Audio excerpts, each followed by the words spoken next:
70వ వడిలో ప్రవేశించిన ప్రముఖ కవి నందిని సిద్ధారెడ్డికి మంజీరా రచయిత సంఘం ఆత్మీయ అభినందన సభ మసబ్ ట్యాంక్లో నిర్వహిస్తోంది. ఇప్పుడు ఆ లైవ్ చూద్దాం. అనేక సంస్థలు తెలంగాణ రచయితల వేదిక, తెలంగాణ రచయితల సంఘం, విద్యావంతుల వేదిక, ఇన్ని సంస్థలు నిర్మించి ఇంత అద్భుతమైన సాహిత్యాన్ని సృష్టించి ఇంత దోహదం చేసినటువంటి సిద్ధారెడ్డి గారు అటు అధ్యాపకులుగా చాలా నిబద్ధత కలిగిన ఉద్యోగి సిద్ధారెడ్డి గారు. ఆయన ఏ ఒక్కనాడు కూడా తన ఉద్యోగ జీవితంలో ప్రమత్తత అనేది ఎరుగరు ఆయన. కనుక ఎప్పుడూ అప్రమత్తంగానే ఉన్నారు ఆయన, ఎప్పుడూ నిబద్ధతతోనే ఉన్నారు. 2 పిల్లలు వచ్చిన పాఠాలు చెప్పేటువంటి లెక్చరర్ ఆయన. కనుక ఆ రకంగా ఏ కోణంలో చూసినా ఆయన తన సాహిత్య కార్యాచరణకి అడ్డంకిగా అవుతుందని ప్రిన్సిపల్ ప్రమోషన్ వద్దన్నారు. సరే, నేను ఆయన ప్రలోభాలకు లొంగరు, ఆయన ఎంత సమున్నతంగా ఉంటారు, తన ప్రిన్సిపల్స్ విషయంలో ఆయన ఎంత కఠినంగా ఉంటారు అనడానికి చాలా తార్కాణాలు ఉన్నాయి. తాజా తార్కాణం, ఇప్పుడున్న ప్రభుత్వం ఆయనకి ₹1,00,00,000 300 గజాల జాగ ఇస్తామని ఫోన్ చేసి చెప్తే మీరు ప్రజలకిచ్చిన వాగ్దానాలు అమలు చేయటంలో శ్రద్ధ చూపించటం లేదు, మీరు తెలంగాణ తల్లి రూపాన్ని మారుస్తున్నారు, ఈ రెండిటి విషయంలో నాకు అభ్యంతరం ఉంది కనుక తృణప్రాయంగా ఆ 300 గజాల జాగని ₹1,00,00,000 ఆయన తిరస్కరించారు. నిజానికి ఇవాల్టి కాలంలో సిద్ధారెడ్డి గారు లాంటి అటువంటి ఒక అంతటి నిబద్ధతతో ఉన్న వ్యక్తులు చాలా అరుదైపోతున్నటువంటి సందర్భం ఇది. అట్లా కఠినంగా ఉన్నారు ఆయన. అది మాత్రమే కాదు, ఆయన సాహిత్య అకాడమీ అధ్యక్షుడిగా ఉంటూ అప్పుడున్న ప్రభుత్వాన్ని విమర్శించడంలో కూడా ఆయన వెనుకంజ వేయలేదు. ఆర్టీసీ సమ్మె చేస్తున్నప్పుడు ఆ రోజు ఉన్న ప్రభుత్వాన్ని కూడా క్రిటిసైజ్ చేస్తూ ఆ సమ్మెకి ఆయన మద్దతుగా నిలిచారు. సాహిత్య అకాడమీ అధ్యక్షుడిగా చాలా స్వతంత్రంగా పనిచేశారు.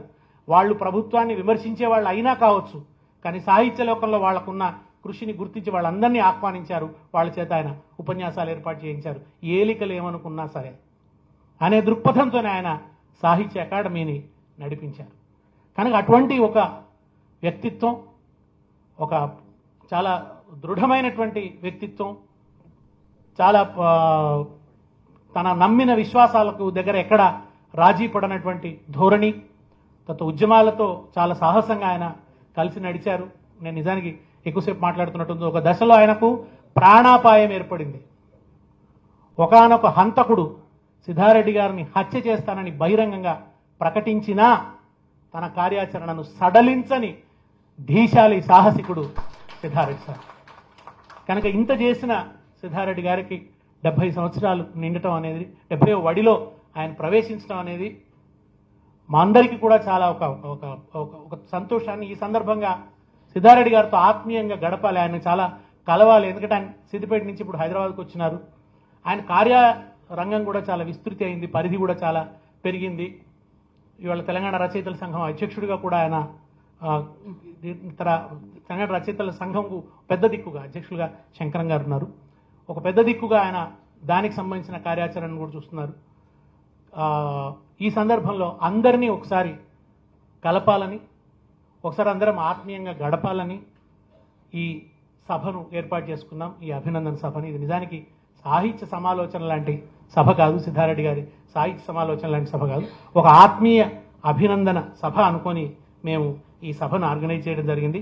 దీంట్లో నిజంగా కూడా అంటే ప్రతిపాదన నాదైతే పూనిక తన్నీరు హరీశ్రావు గారిది. ఆయన పదే పదే నన్ను అడిగారు.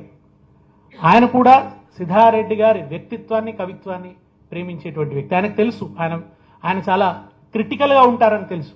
అట్లా ఉన్నా కూడా అభిమానించడం వెనుక ఆయనకున్న ఆ నిబద్ధత పట్ల ఆయనకున్న అచంచలమైన గౌరవమే. కనుక ఆయన కూడా చాలాసార్లు సీనన్న మనం సిద్ధారెడ్డి గారిని గౌరవించుకోవాల్సి ఉంది అని పదే పదే ఆయన మాకు గుర్తు చేస్తూ వచ్చారు. ఆయన కొద్దిసేపట్లో సభలో ఆయన కూడా జాయిన్ అవుతారు.